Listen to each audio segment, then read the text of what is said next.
Hello दोस्तों, यह हमारा पहला लेक्चर क्लास है। तो I have something for you. Okay, तो आप सभी के लिए मेरे पास कुछ है।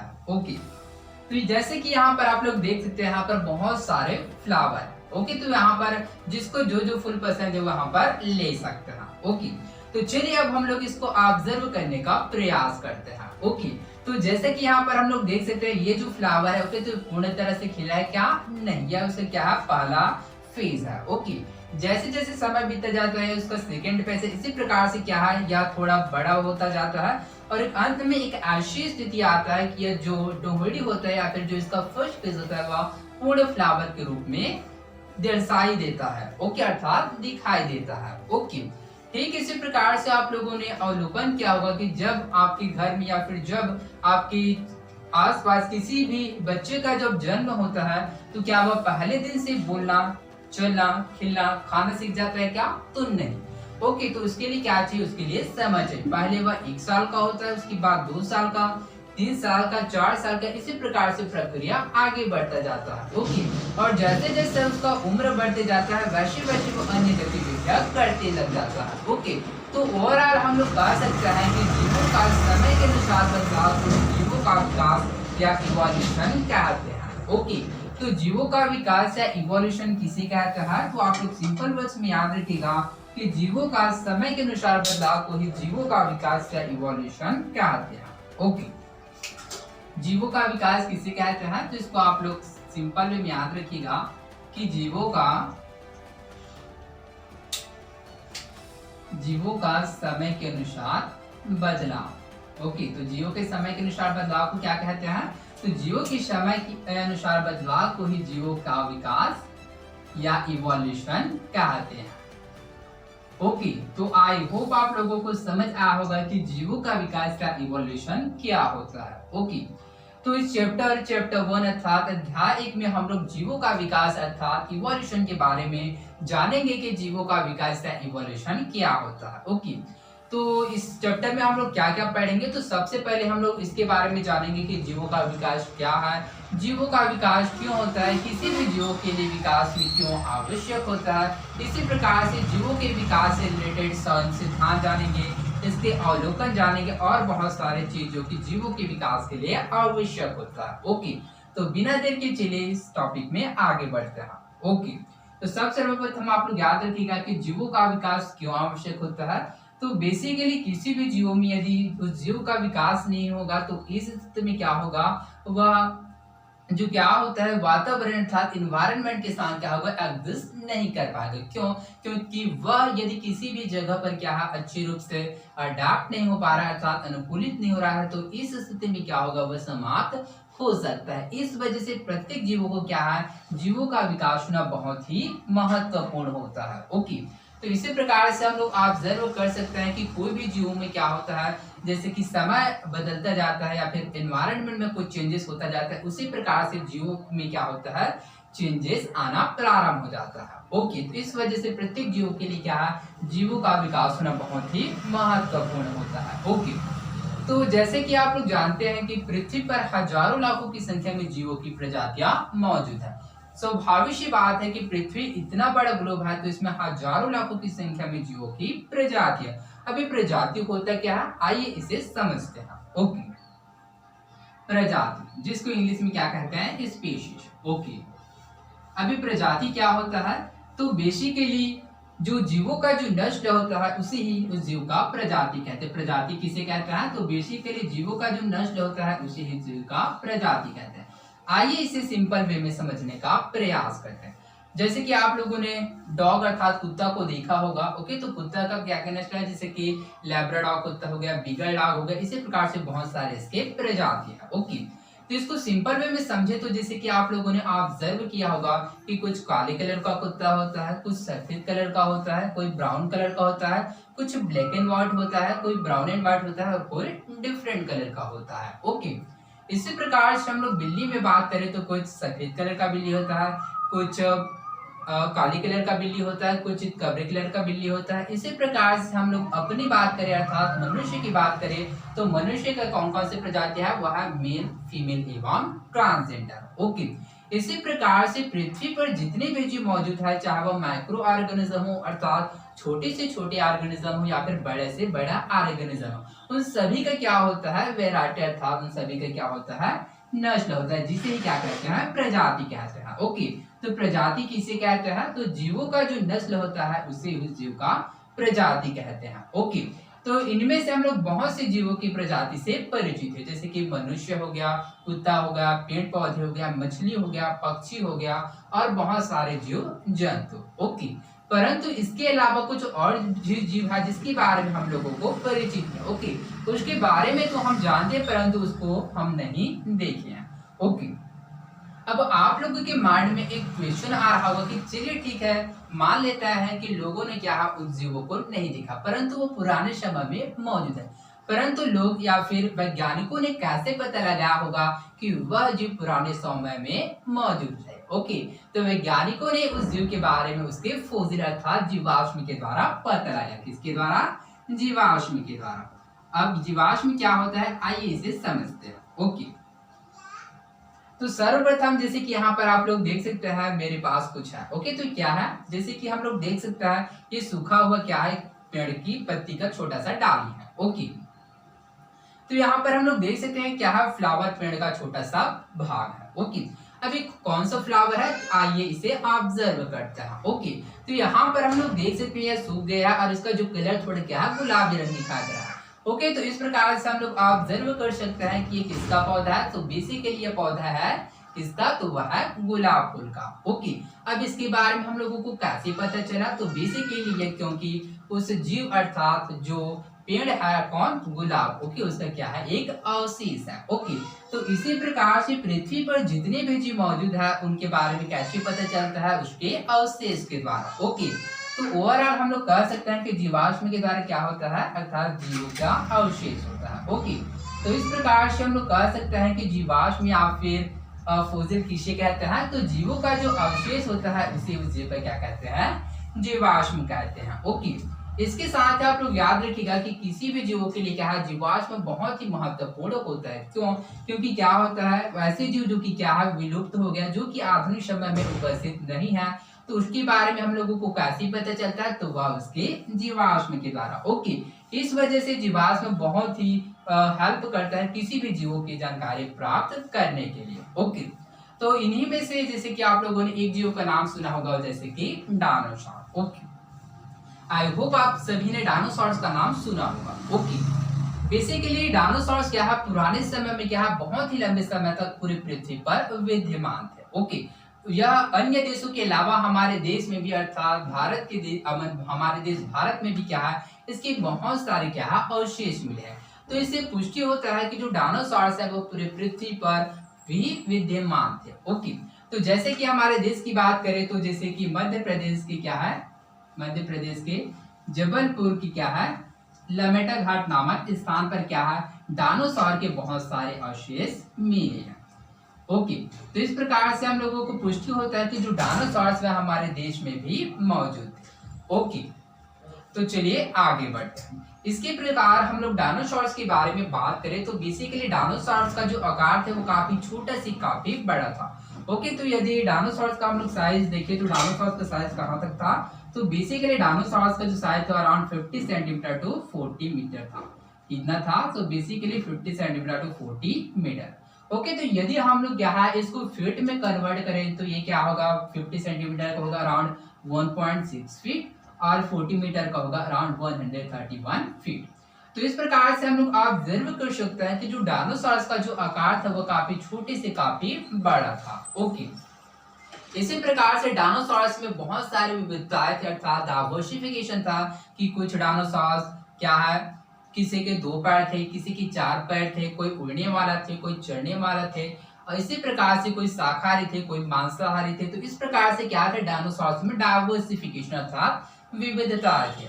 ओके, इसी प्रकार से डायनासोर्स के समय में कुछ और भी जीव थे जो कि पाए जाते थे, जैसे कि शैवाल हो गया, जिसको हम लोग साधारण भाषा में किसके नाम से जानते हैं, इसको हम लोग काय के नाम से जानते हैं। ओके, तो शैवाल हो गया, फन हो गया, मांस हो गया, साइकस हो गया, गिंको हो गया, इसी प्रकार से कुछ स्तनधारी जीव जैसे कि चूहा हो गया, कॉकरोच हो गया एवं तिलचट्टा।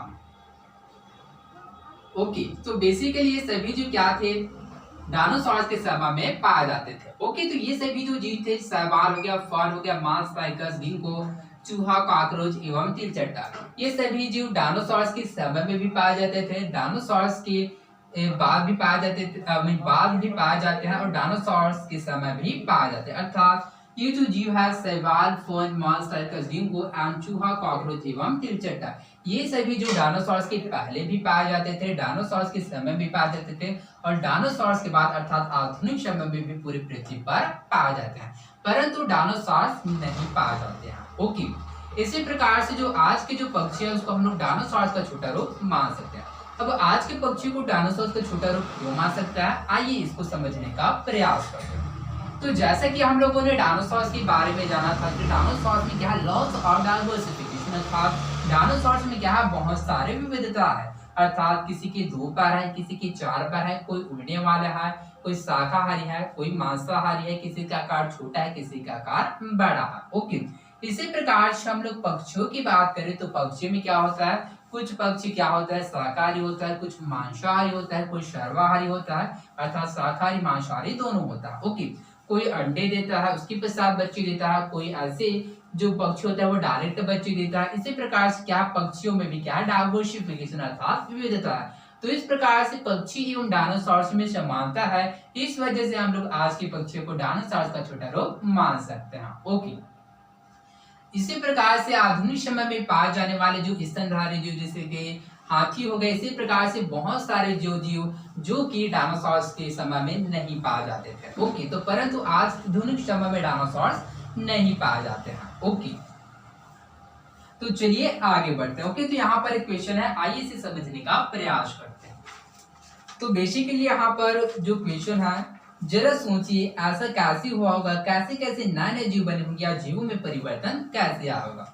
ओके, ऑब्वियसली आपके माइंड में भी क्वेश्चन आया होगा कि किस प्रकार से हुआ होगा, या फिर जो डायनासोर प्राचीन समय में उपस्थित है ऐसे क्या हुआ होगा कि जो डायनासोरस है वो पूरी तरह से विलुप्त हो गए।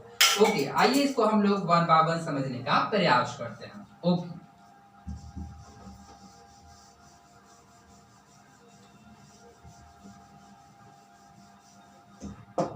तो क्वेश्चन है, जरा सोचिए ऐसा कैसे हुआ होगा, कैसे कैसे नए नए जीव बने होंगे या जीवों में परिवर्तन कैसे आया होगा। ओके, तो सर्वप्रथम हम लोग समझने का प्रयास करते हैं कि ऐसा कैसे हुआ होगा कि जो डायनासोरस पूरी तरह से विलुप्त हो गया। ओके, तो इसके 2 रीजन हो सकता है। तो पहला कारण यह हो सकता है कि डायनासोरस क्या है, अपने आवास में अनुकूलित नहीं हुए होंगे, जिसकी वजह से जो डायनासोरस है वह पूरी तरह से विलुप्त हो गए। एवं दूसरा चीज क्या होगा कि डायनासोरस को पूर्ण रूप से या फिर पर्याप्त संसाधन नहीं मिला होगा, जिसकी वजह से डायनासोरस है वह विलुप्त हो गया। ओके, उसके पश्चात अगला क्वेश्चन है, कैसे कैसे नए नए जीव बने होंगे या जीवों में परिवर्तन कैसे आया होगा। ओके, कैसे कैसे नए नए जीव बने होंगे। ओके, तो आई होप आप लोगों ने कक्षा 9वीं में कोशिका के बारे में पढ़ा होगा। ओके, तो बेसिकली कोशिका क्या होता है, तो बेसिकली आप लोग याद रखिएगा कि जो कोशिका होता है वह हमारे हम जितने भी जीव जंतु है जो सजीव है उन सभी का क्या होता है, संरचनात्मक एवं क्रियात्मक इकाई होता है। क्यों होता है,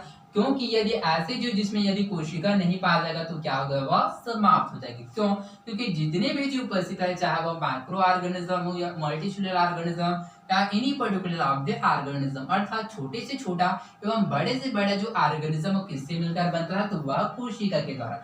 यदि किसी भी जीव में कोशिका नहीं होगा तो इसका मतलब क्या है, वह समाप्त होगा, अर्थात उसमें क्या है, जान नहीं होगा। ओके, तो चलिए समझते हैं कि कोशिका के द्वारा किसी भी जीवों का निर्माण कैसे होता है। तो बेसिकली कोशिका से मिलकर बनता है ऊतक, ऊतक से क्या बनता है, अंग, अंग से मिलकर बनता है अंग तंत्र, और अंग तंत्र से मिलकर बनता है बहुकोशिकीय जीव। क्या होता है, बहुकोशिकीय जीव। ओके, तो यह किसी भी जीवों को क्या है, निर्माण का एक प्रोसेस है। ओके, तो क्या होता है, सर्वप्रथम कोशिका होता है, कोशिका से ऊतक बनता है, ऊतक से अंग बनता है, अंग मिलकर क्या है, अंग तंत्र, और बहुत सारे तंत्र मिलकर बहुकोशिकीय जीव का निर्माण करता है। ओके, अब आप लोगों के मन में एक और सवाल आ रहा होगा कि आखिरकार बहुकोशिकीय जीव होता क्या है। तो आप लोग सामान्य वे में याद रखिएगा कि ऐसा जीव जिसमें दो या दो से कोशिका होता है उसको बहुकोशिकीय जीव कहते हैं। ओके, तो इसी प्रकार से आप लोगों ने सुना होगा किसके बारे में, एक कोशिकीय जीव के बारे में। ओके, तो बेसिकली एक कोशिकीय जीव क्या होता है, तो जैसा कि इसके नाम से ही स्पष्ट है, एक कोशिकीय जीव अर्थात ऐसा जीव जिसमें केवल एक ही कोशिका हो उसी को क्या कहते हैं, एक कोशिकीय जीव। और बहुकोशिकीय जीव में क्या होता है, ऐसा जीव जिसमें दो या फिर दो से अधिक कोशिका हो उसको बहुकोशिकीय जीव कहते हैं। जैसे कि पेड़ पौधे हो गया, मनुष्य हो गया, जीव जंतु हो गए, जितने भी हम लोगों को दिखाई देने वाला जो जीव क्या होगा, बहुकोशिकीय जीव के अंतर्गत आ रहे हैं। एक कोशिकीय जीव का एग्जाम्पल जैसे कि अमीबा हो गया, यूग्लिना हो गया, पैरामीशियम, ये सभी एक कोशिकीय जीव होते हैं। क्यों? क्योंकि इसमें केवल एक ही कोशिका पाए जाते हैं। ओके, उसके पश्चात अगला क्वेश्चन है कि जीव में परिवर्तन कैसे आएगा। ओके, तो जीवों में किस प्रकार से परिवर्तन आता है, तो जैसे कि मैंने आप लोगों को एग्जांपल दिया था, जैसे कि इस फ्लावर के बारे में। ओके, तो क्या फ्लावर पहले ही दिन से फ्लावर पूरा बन गए क्या? नहीं, तो इसका सबसे पहले क्या होता है, प्रोसेस। ओके, तो सर्वप्रथम इसमें डोहली आता है, फिर इसमें थोड़े दिन के बाद प्रोसेस होता है, तो इसमें क्या होता है, फ्लावरिंग का जो पार्ट होता है वो लीफ आना प्रारंभ हो जाता है। इसी प्रकार से और प्रक्रिया आगे बढ़ते जाता है, तो ऐसी स्थिति आता है जिसपे पूर्ण हमको फ्लावर मिलता है। ओके, तो इस प्रकार से हम लोग कह सकते हैं कि जीवों का क्या होता है, समय के अनुसार बदलाव होता है, जिसकी वजह से जीवों में परिवर्तन आता है। ओके, यहाँ पर आप लोग इस ट्री के बारे में आप लोग याद रखिएगा कि जब हिरोशिमा में एटम बम से सब कुछ ध्वंस होने के पश्चात पहला पनपने वाला सजीव कौन सा था, तो वह गिंको नामक ट्री। कौन सा नामक ट्री, तो बेसिकली वह गिंको नामक पौधा। ओके, इसी प्रकार से आप लोग याद रखिएगा कि हिरोशिमा क्या है, जापान का एक नगर है। जब 1945 में क्या है, USA United state of America, संयुक्त राज्य अमेरिका के द्वारा क्या है, जापान के एक नगर हिरोशिमा में क्या है, परमाणु बम गिराया गया था। तो सब कुछ ध्वंस होने के पश्चात पहला पनपने वाला सजीव कौन सा था, तो बेसिकली यह गिंको नामक ट्री ही था। ओके, तो आई होप आप लोगों को समझ आया होगा। तो चलिए आगे बढ़ते हैं। तो हमारा अगला टॉपिक है जीवों के विकास में आवास और उसका प्रभाव, effect of habitat on the evolution of organism। Okay, तो चलिए आगे बढ़ते हैं।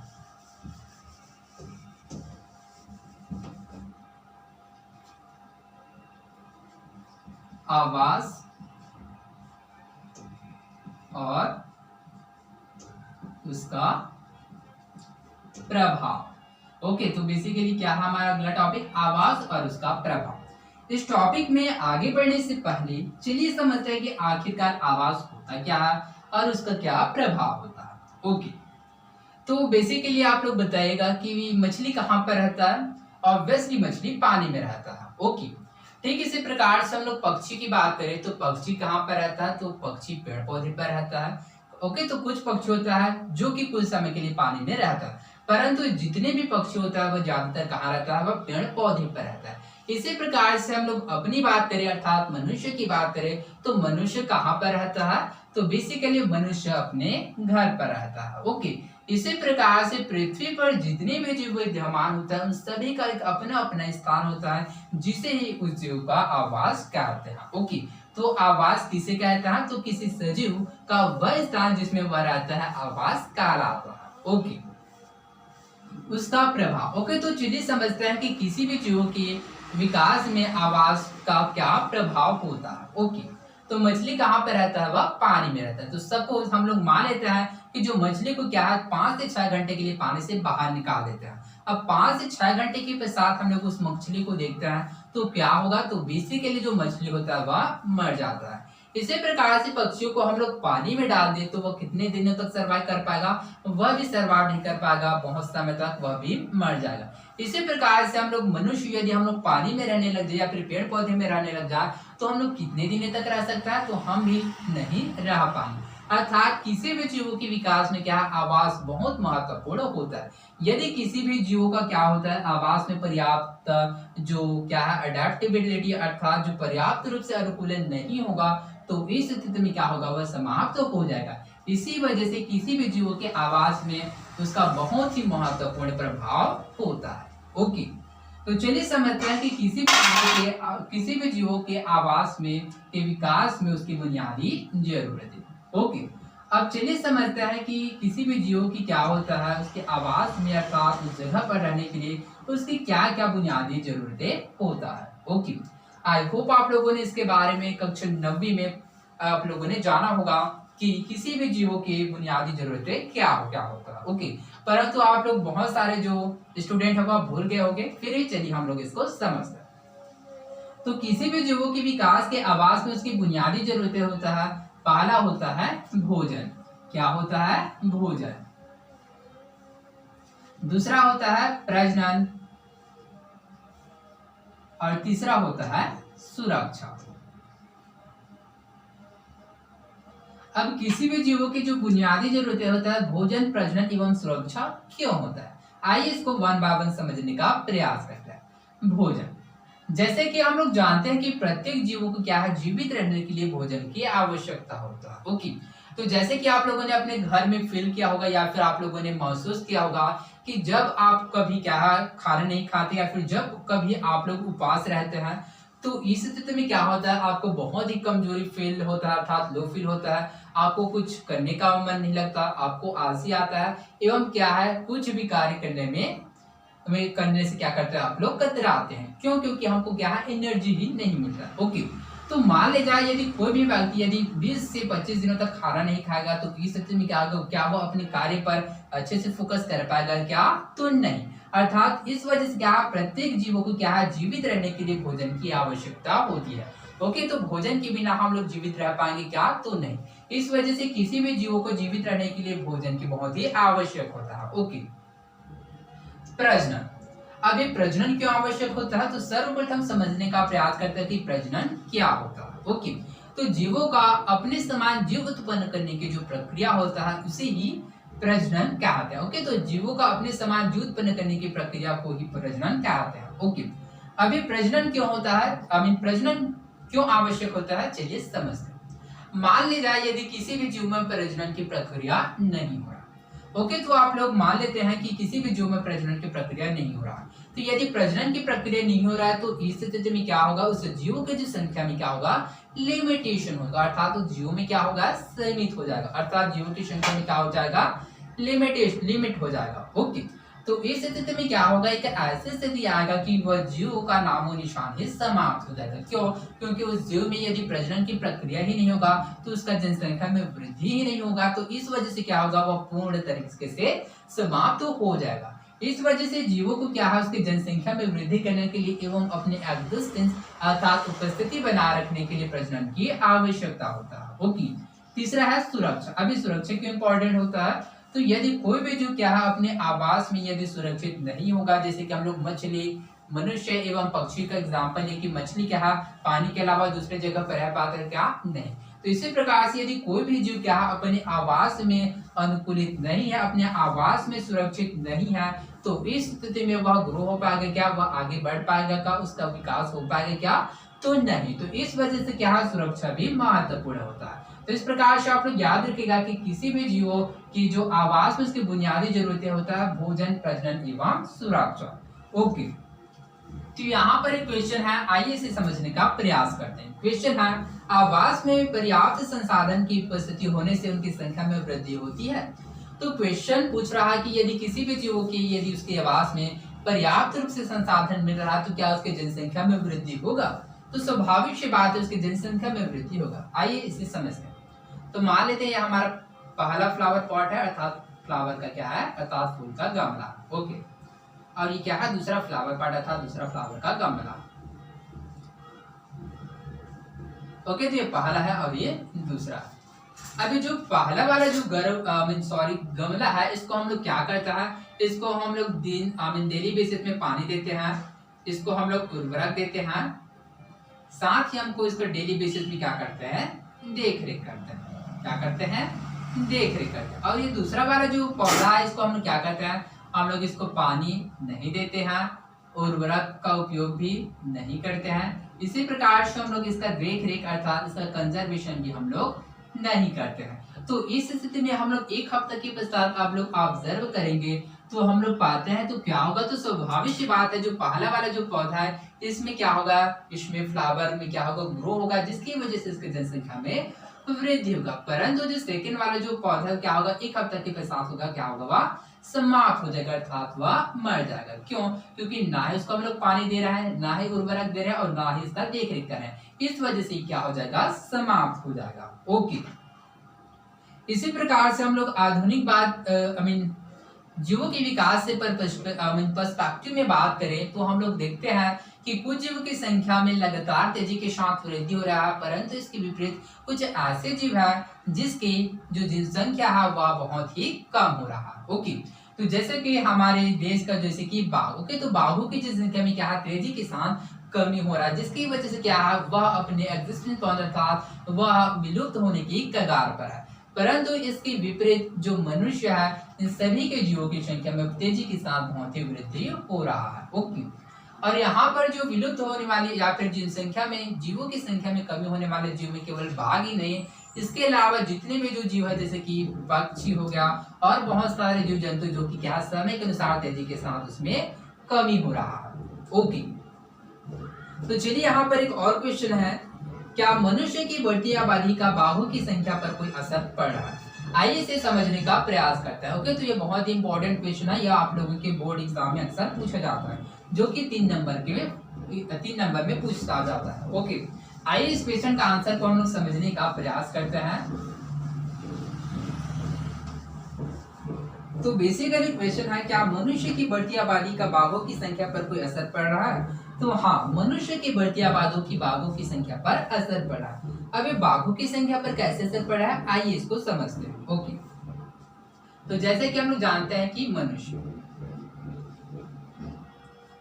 ओके, तो मनुष्य में क्या है, किसी भी जीवों को क्या जीवित रहने के लिए क्या है, इसको जीवित रहने के लिए क्या है, स्थल, सबसे पहले रहने के लिए स्थल चाहिए और पीने के लिए जल चाहिए। ओके, तो मनुष्य की क्या चाहिए, स्थल एवं जल चाहिए।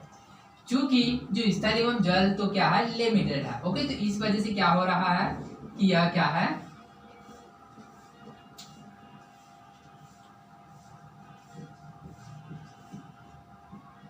ओके, तो बेसिकली स्थल एवं जल क्या है, लिमिटेड अर्थात सीमित है, जिसकी वजह से क्या है, वह अपने जीवित रहने के लिए क्या है, जंगल की क्या है, पेड़ पौधे को काटे जा रहा है। जंगल की क्या काटे जा रहा है, जंगल के पेड़ पौधे, जिसकी वजह से वहां पर उपस्थित जो वन्य जीव जैसे कि क्या ले लेते हैं, बाघ, वह उससे प्रभावित हो रहा है। ओके, तो मान लीजिए किसी व्यक्ति ने इसका क्या कर दिया, शिकार कर दिया, इस वजह से क्या हो रहा है, इसकी जनसंख्या में कमी हो रहा है। या फिर दूसरा चीज यह है कि बाघ क्या है, अपने जो क्या आवास में अनुकूलित नहीं हो पाता है, जिसकी वजह से क्या हो रहा है, वह विलुप्त हो रहा है, अर्थात इसकी जनसंख्या में क्या हो रहा है, कमी हो रहा है। तो इस प्रकार से हम लोग कह सकते हैं कि मनुष्य की बढ़ती आबादी का बाघों की संख्या पर असर पड़ रहा है। तो हाँ, मनुष्य की बढ़ती आबादी का बाघों की संख्या पर असर पड़ रहा है, क्योंकि समय के अनुसार मनुष्य की जनसंख्या में वृद्धि हो रहा है, जिसकी वजह से चूंकि मनुष्य को जीवित रहने के लिए स्थल एवं जल की आवश्यक होता है। चूंकि स्थल तो सीमित है, इस वजह से जंगल के पेड़ पौधे को काटे जा रहा है। तो जंगल में उपस्थित वन्य जीव जैसे कि बाघ क्या हो रहा है, किसी ने शिकार कर दिया, या फिर जो बाघ है वो अपने जो स्थान है उस पर अडेप्ट अर्थात अनुकूलित नहीं हो पाता है, जिसकी वजह से बाघ है वह समाप्त हो रहा है। ओके, तो इस वजह से हम लोग कह सकते हैं कि मनुष्य की बढ़ती आबादी का बाघों की संख्या पर असर पड़ रहा। ओके, तो यह केवल बाघों की संख्या पर असर नहीं पड़ा, इसके अलावा बहुत सारे जो जंतु है उस पर भी प्रभावित हो रहा है। ओके, इसी प्रकार से क्वेश्चन है, यदि किसी जीव की संख्या में अत्यधिक वृद्धि हुई तो क्या होगा? तो बेसिकली यदि किसी जीव की संख्या में अत्यधिक वृद्धि हुई तो क्या होगा, जो पारिस्थितिक संतुलन है वह बिगड़ जाएगा एवं जो पृथ्वी है वह पूरी तरीके से समाप्त भी हो सकता है। कैसे, आइए समझते हैं। मान लीजिए यदि पूरे जो क्या है पृथ्वी में यदि हिरण की जनसंख्या अत्यधिक है, किसकी संख्या है, हिरण की संख्या अधिक है, हिरण। ओके, तो जैसे कि हम लोग जानते हैं कि हिरण क्या है, तो बेसिकली हिरण क्या है, एक शाकाहारी जंतु है, अर्थात शाकाहारी क्या है, शाकाहारी क्या है, जीव है, शाकाहारी जीव है। ओके, चूंकि यदि हिरण की जनसंख्या अत्यधिक हुआ तो इस स्थिति में क्या होगा, यदि हिरण की जनसंख्या में अत्यधिक वृद्धि होगा तो इस स्थिति में क्या होगा, कोई जितने भी पेड़ पौधे उसको क्या कर लेगा, वह खा लेगा। तो इस स्थिति में क्या होगा कि जो कोई भी पेड़ पौधा वह ठीक से ग्रो ही नहीं पाएगा, जिसकी वजह से क्या पृथ्वी पर उपस्थित अन्य जो जीव है उसको क्या पर्याप्त रूप से संसाधन नहीं मिल पाए। इस प्रकार से ऐसी स्थिति आएगा जिसमें भी क्या होगा, हिरण को क्या पर्याप्त रूप से संसाधन नहीं मिल पाएगा, उसकी वजह से वह भी समाप्त हो जाएगा। तो इस प्रकार से हम लोग कह सकते हैं यदि किसी जीव की जनसंख्या में अत्यधिक वृद्धि हुई तो पारिस्थितिक संतुलन बिगड़ जाएगा या फिर जो पृथ्वी है पूरे समाप्त हो जाएगा। ओके, तो चलिए यहाँ पर कुछ ग्राफ दिया गया है, आइए इसे समझने का प्रयास करते हैं। तो यहाँ पर ग्राफ है जैसे कि चित्र 2, ग्राफ द्वारा खाद्य आपूर्ति और जनसंख्या वृद्धि। ओके, तो यहाँ पर खाद्य आपूर्ति एवं जनसंख्या के मध्य ग्राफ खींचा गया। तो जैसे कि यहाँ पर हम लोग देख सकते हैं खाद्य आपूर्ति में ग्राफ है, खाद्य संसाधन की मात्रा एवं समय के मध्य एवं जनसंख्या वृद्धि में है जनसंख्या एवं समय के मध्य। जैसे कि हम लोग इसमें ऑब्जर्व कर सकते हैं कि जैसे जैसे समय बीतता जा रहा है वैसे वैसे खाद्य संसाधन की मात्रा में भी वृद्धि हो रहा है। ओके, परंतु जो जनसंख्या क्या समय के अनुसार तेजी के साथ वृद्धि हो रहा है। ओके, ग्राफ देखकर बताइए क्या खाद्य संसाधन और जनसंख्या वृद्धि की दर एक समान है? तो खाद्य संसाधन और जनसंख्या वृद्धि की दर एक समान नहीं है। इनमें से किसके बढ़ने की दर ज्यादा तेज है? तो स्वाभाविक सी बात है यहाँ पर जनसंख्या वृद्धि की दर बढ़ने की दर ज्यादा तेज है। ओके, तो इसी प्रकार से क्या है वैज्ञानिकों को मानना था कि यदि इसी प्रकार से यदि किसी भी जीवों को क्या होगा अनियंत्रित रूप से क्या होगा बढ़ोतरी होगा अर्थात अनियंत्रित रूप से वृद्धि होगा तो प्रत्येक जीवों के लिए क्या पर्याप्त रूप से संसाधन नहीं मिल पाएगा। ओके, इसी प्रकार से यहाँ पर 3 और क्वेश्चन है, आइए से वन बाय वन समझने का प्रयास करते हैं। क्या जो जीव बच जाते हैं उनमें कुछ विशेष विशेषताएं होती है?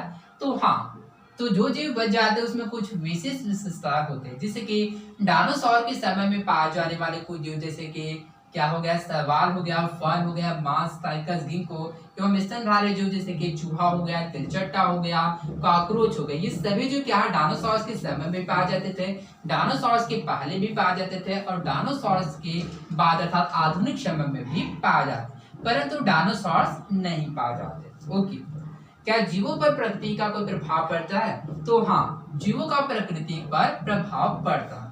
क्यों पड़ता है? तो हम लोग जानते हैं कि जब क्या समय के अनुसार क्या होता है जीवों में क्या होता है बदलाव होता है। जैसे कि आप लोग बहुत सारे जो लोग हो गए वो गांव से बिलोंग करते हैं तो आप लोग इसको अच्छे से समझ पाते। तो आप लोगों ने देखा होगा कि जो धान के खेत में क्या होता है, तो जैसे जैसे समय बीता जाता है तो उसमें क्या होता है समय के अनुसार क्या होता है धान के खेत में क्या अलग अलग प्रकार के कीड़े क्या होता है वह उत्पन्न होता है। क्या वो पहले से मौजूद होते हैं क्या? तो नहीं। तो बेसिकली पहले से मौजूद जो जीव होता है उसका क्या होता है डाइवर्सिफिकेशन होता है अर्थात उसमें क्या होता है परिवर्तन होता है, जिसकी वजह से क्या होता है वो जीव का जो रूप होता है वो हमको अलग दिखाई पड़ता है। तो किसके द्वारा संभव होता है? जो कि उस पर क्या होता है प्रकृति का प्रभाव होता है। ओके, इसी प्रकार से एक और क्वेश्चन है, क्या डायनासोर्स की विलुप्ति के पीछे भी ऐसा ही कोई कारण रहा होगा? तो बेसिकली डायनासोर्स की विलुप्ति के पीछे ऐसा कारण रहा हो सकता है, जैसे कि मैंने आप लोगों को इसका 2 कारण बताया कि पहला कि डायनासोर्स को पर्याप्त रूप से संसाधन नहीं मिला जिसकी वजह से डायनासोर्स विलुप्त हो गए, एवं दूसरा रीजन यह है कि डायनासोर्स अपने आप को प्रकृति के अनुसार नहीं ढाल पाएंगे अर्थात वह अनुकूलित नहीं हुए जिसकी वजह से डायनासोर्स पूरी तरह से विलुप्त होगा। ओके, तो इसी प्रकार से बहुत सारे वैज्ञानिकों के माइंड में एक क्वेश्चन था कि आखिरकार जीवों का विकास क्या है, जीवों का विकास क्यों होता है, जीवों का विकास क्यों आवश्यक है, जीवों का उत्पत्ति किस प्रकार से होता है, क्या पृथ्वी पर कोई ऐसा जगह है क्या तो जहां पर जीवों को डाल दिया जाता है या फिर किस प्रकार से जीवों की उत्पत्ति होता है। ओके, तो इस प्रकार से इसमें बहुत सारे सवाल थे। ओके, तो यहाँ पर कोशिका के बारे में दिया है, तो चलिए इसको हम लोग एक बार और समझने का प्रयास करते हैं। ओके, तो जैसे कि मैंने पहले ही बताया था कि कोशिका क्या होता है, कोशिका हमारे शरीर की ओके तो ये हमारे शरीर की नहीं मतलब जितने भी जीवित जीव जंतु की शरीर की क्या होता है संरचनात्मक एवं क्रियात्मक इकाई होता है। ओके, तो कोशिका को इंग्लिश में क्या कहते हैं sales. So cells are structural and functional. So basically cells are structural and functional unit of all living organisms in all over the world. अर्थात कोशिका हमारे शरीर की संरचनात्मक एवं क्रियात्मक होती इकाई होता है जो कि प्रत्येक जीव को जीवित रखने के लिए बहुत ही महत्वपूर्ण होता है। ओके, कोशिका तो बेसिकली कोशिका किससे उत्पन्न होता है? तो बेसिकली कोशिका होता है वह पूर्ववर्ती कोशिका। पूर्ववर्ती कोशिका अर्थात क्या होता है जो पहले से उपस्थित जो कोशिका होता है उसी से क्या होता है उत्पन्न होता है। ओके, अब आईएस के जो प्रोसेस है उसको एक बार और समझने का प्रयास करता है कि किस प्रकार से जीवों का विकास होता है। तो कोशिका से मिलकर बनता है क्या बनता है ऊतक। अब बहुत सारे ऊतक मिलकर क्या इसका निर्माण करता है तो वह अंग। अब बहुत सारे जो अंग मिलकर किसका निर्माण करता है वह अंग तंत्र। और अंग तंत्र मिलकर किसका निर्माण करता है, तो वह बहुकोशिकीय जीव।